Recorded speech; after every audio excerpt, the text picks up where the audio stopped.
요한이 전한 거룩한 복음입니다. 하느님께서는 세상을 너무나 사랑하신 나머지 외아들을 내주시어 그를 믿는 사람은 누구나 멸망하지 않고 영원한 생명을 얻게 하셨다.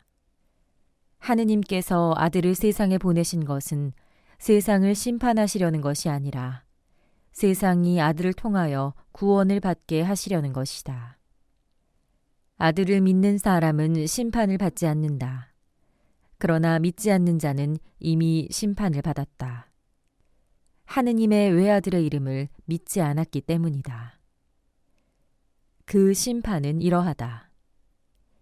빛이 이 세상에 왔지만 사람들은 빛보다 어둠을 더 사랑하였다. 그들이 하는 일이 악하였기 때문이다. 악을 저지르는 자는 누구나 빛을 미워하고 빛으로 나아가지 않는다. 자기가 한 일이 드러나지 않게 하려는 것이다. 그러나 진리를 실천하는 이는 빛으로 나아간다. 자기가 한 일이 하느님 안에서 이루어졌음을 드러내려는 것이다. 주님의 말씀입니다. 선미 예수님, 차동욱 시몬 신부입니다. 하나님께서 아들을 세상에 보내신 것은 세상을 심판하시려는 것이 아니라 세상이 아들을 통하여 구원을 받게 하시려는 것이다. 오늘 복음의 말씀입니다. 확실히 하느님과 예수님은 우리를 심판하시려고 한 적이 없다는 말씀으로 들립니다. 하느님은 사랑이시다는 우리의 믿음에 힘을 실어주는 말씀입니다. 하느님께 심판만 존재했다면 제대로 용서받을 사람도 구원되어 살아남을 사람도 없을 것입니다. 우리의 아무리 작은 죄라도 무한하신 하느님께 잘못하는 것이니 유한한 우리는 온전히 그 보속을 다 할 수 없습니다. 우리가 지은 죄의 크기가 문제가 아니라 우리가 결국 사람들과 사건들을 통해서 이 죄를 하느님을 상대로 짓는 것이기에 그렇습니다. 고해성사를 오랫동안 피하는 분들에게 고해를 권유할 때마다 약간 농담을 섞어서 보석은 가볍게 줄 테니까 오세요 라고 이야기합니다. 하지만 사실 무얼 봐서 보석으로 받는 주모경 몇 번과 그 실천이 우리가 무한하고 영원하신 하느님께 잘못한 것에 대한 보상으로 상응할 수 있겠습니까? 오직 상응하는 것은 무한하신 분과 똑같은 무한하신 분의 대속일 뿐입니다. 그래서 하느님은 같은 하느님 당신이신 예수 그리스도를 통해서 그 보속을 대신하시고 우리를 구원하셨습니다. 하느님의 모습은 그렇게 자비이며 구원입니다.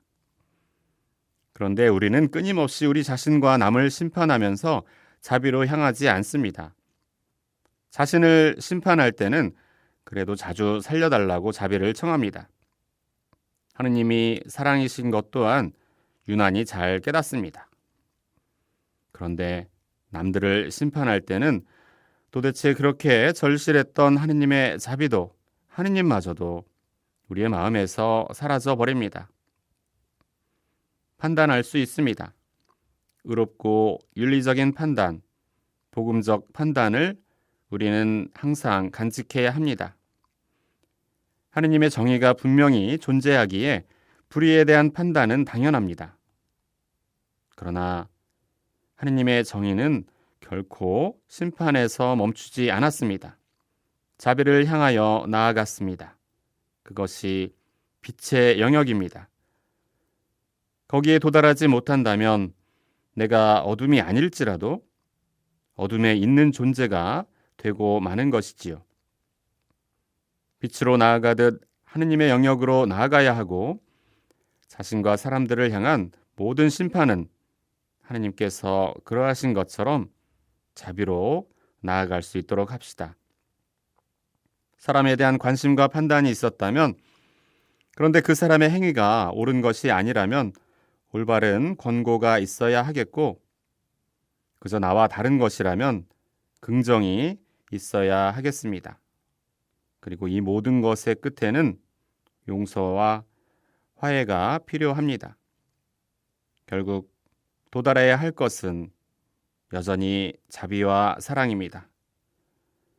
오직 사랑이시고 늘 사랑하시는 하느님 곁에서 우리가 포기하는 사랑은 한 사람에 대한 사랑을 포기하는 것이 아니라 사랑이신 하느님에 대한 믿음의 포기일 수도 있습니다. 그러니 형제 자매 여러분, 아무것도 포기하지 맙시다. 올바로 살아가는 것도, 사랑하는 것도, 나의 하느님도 끝까지 지켜내도록 기도합시다.